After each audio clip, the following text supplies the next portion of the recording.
ईव्हीएमच्या विरोधात विटा तहसीलवर ईव्हीएम हटाव देश बचाव अशी जोरदार घोषणाबाजी करत निषेध मोर्चा काढून तहसीलदार योगेश्वर टोपे यांना निवेदन देण्यात आले।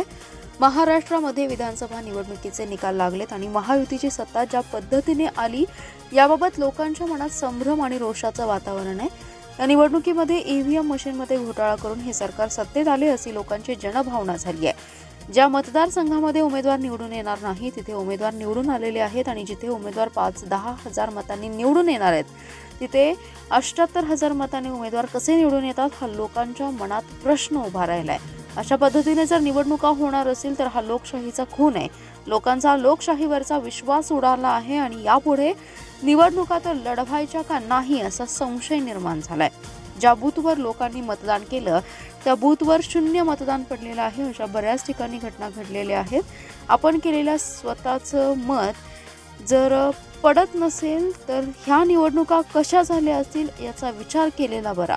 लोकशाहीचा खून करून जर निवडणुका होणार असतील तर असल्या निवडणुकीचा आम्ही निषेध करतो आणि ह्याचा निषेध म्हणून तहसीलदार कार्यालयावर राष्ट्रवादी शरदचंद्र पवार गटाचे उमेदवार वैभव पाटील, अपक्ष उमेदवार राजेंद्र अण्णा देशमुख, बहुजन वंचित आघाडीचे उमेदवार संग्राम माने, प्रहार जनशक्ती पक्षाचे उमेदवार भक्तराज ठिगळे यांच्या नेतृत्वाखाली हे आंदोलन करण्यात आले। यावेळी तहसीलदार योगेश्वर टोपे यांना निवेदन देण्यात आले।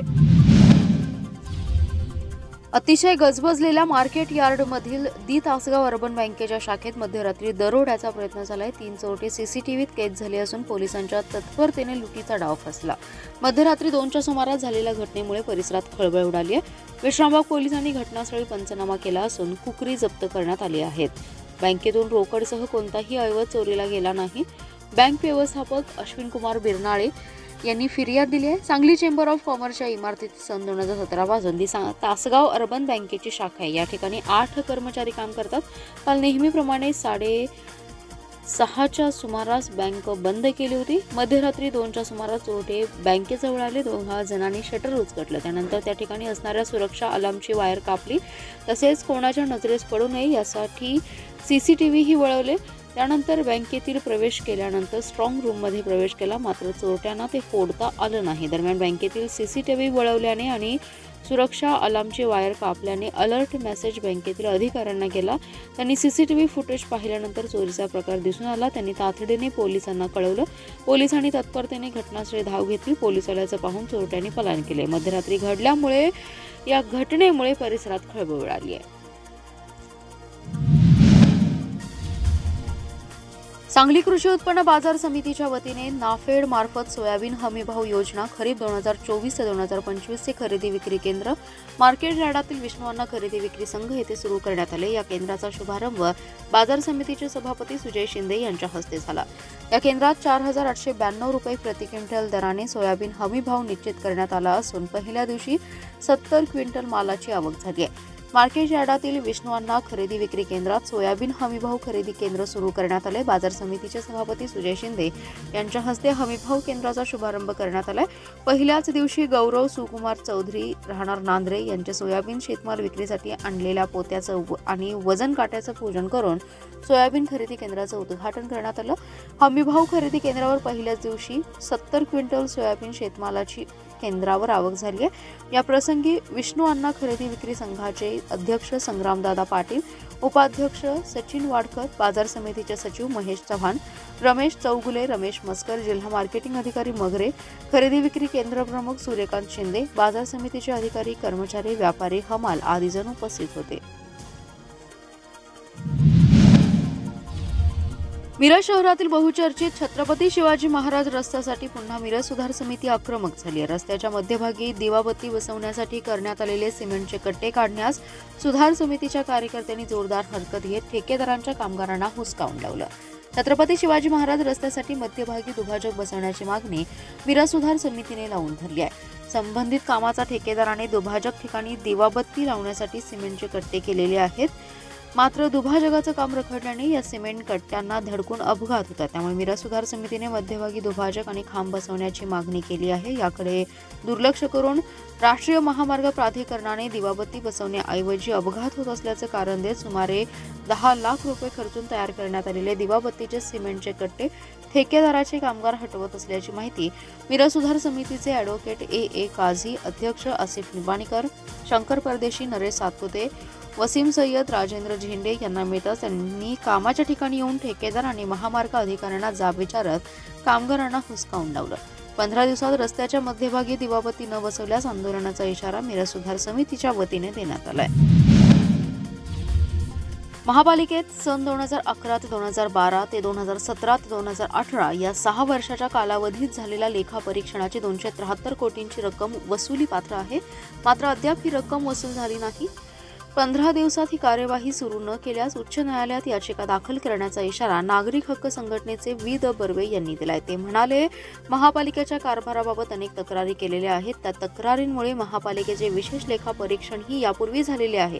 त्यातील सन 2011 ते 2012 ते 2017 ते 18 या कालावधीतील लेखापरीक्षणातील वसूलपात्र रकमांची माहिती प्राप्त झालेली आहे. त्यानुसार या कालावधीतील वसूलपात्र रक्कम 273 कोटी आहे. लेखापरीक्षणातील आक्षेपांची संख्या 600हून अधिक आहे. यामध्ये सर्वाधिक आक्षेप बांधकाम विभागाकडील आहेत.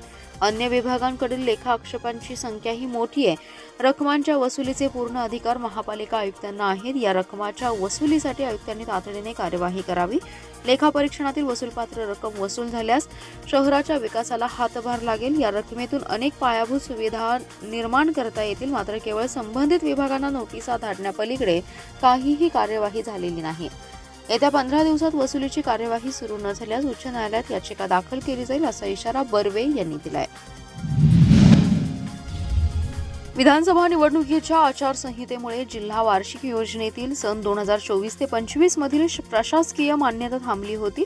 त्याची कार्यवाही करावी. तसेच कामाच्या निधी मागणी प्रस्ताव सादर करून सन 2023 ते 24 अखेर आणि सन 2024 ते 25 मधील प्रलंबित कामे तात्काळ मार्गी लावण्यात यावीत, अशा सूचना जिल्हाधिकारी राजा दयानिधी यांनी दिल्या. जिल्हाधिकारी कार्यालयाच्या जिल्हा नियोजन समिती सभागृहात आयोजित बैठकीस जिल्हा परिषद मुख्य कार्यकारी अधिकारी तृप्ती धोडमिसे, जिल्हा नियोजन अधिकारी अशोक पाटील, समाज कल्याण कार्यालयाचे सहाय्यक आयुक्त नितीन उबाळे यांच्यासह अधिकारी उपस्थित होते. जिल्हा वार्षिक योजना आणि जिल्हा वार्षिक योजना सन 2024 ते 25 अंतर्गत विविध यंत्रणांनी आतापर्यंत केलेल्या कार्यवाहीचा आढावा जिल्हाधिकारी राजा दयानिधी यांनी घेतलाय. वार्षिक योजना सन 2025 ते 26 साठी प्रारूप आराखडा दिनांक 22 जून 2024 रोजी झालेल्या बैठकीच्या इतिवृत्तामधील मुद्द्यांचा अनुपालन अहवालाचं वाचन करण्यात आलं. वार्षिक योजना सन 2024 ते 25 मधील प्रशासकीय मान्यता आणि निधी मागणी प्रस्ताव, कामनिहाय दायित्व निधी मागणी प्रस्ताव सन 2023 ते 24 अखेर आणि सन 2024 ते 25 मधील विस्तारित निधी खर्च करण्याबाबत तसेच प्रलंबित उपयोगिता प्रमाणपत्रे सादर करणे आदी बाबींचा आढावा घेतला. यावेळी ज्या यंत्रणांचे प्रशासकीय मान्यतेसाठी प्रस्ताव आले नाहीत त्यांनी ते तात्काळ सादर करण्याच्या सूचना दिल्या. तसेच मंजूर निधी विहित वेळेत खर्च होण्याबाबतची दक्षता घ्यावी, अशा सूचना दिल्या. निवडणूक काळात बंदोबस्तात पोलीस कर्मचारी व्यस्त होते, त्यामुळे प्रलंबित गुन्ह्यांची आकडेवारी वाढलेली आहे. हे गुन्हे तातडीने मार्गी लावा, असे आदेश पोलीस अधीक्षक संदीप घुगे यांनी दिले.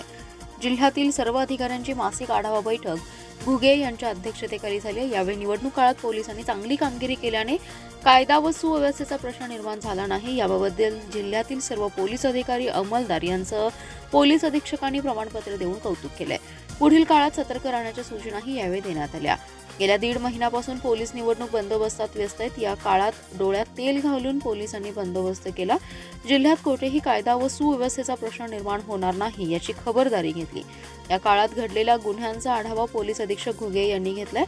पोलीस ठाण्यानिहाय हा आढावा घेतला असून प्रत्येक गुन्ह्यांची माहिती अधीक्षकांनी घेतली. त्यातील त्रुटी दूर करून हे गुन्हे तातडीने मार्गी लावले पाहिजेत असे सक्त आदेश दिले. तसेच शहरासह जिल्ह्यातील चोरी, घरफोडीविषयी अधीक्षकांनी गांभीर्याने सूचना केल्या. प्रभावीपणे गस्त झालीच पाहिजे असे सक्त आदेश दिले. यासह रेकॉर्डवरील गुन्हेगारांची माहिती घेऊन प्रतिबंधात्मक कारवाईचे आदेश यावेळी दिलेत. अवैध धंद्यांसह अन्य तस्करांवर कडक कारवाई झाली पाहिजे असा आदेश अधीक्षकांनी दिलेत.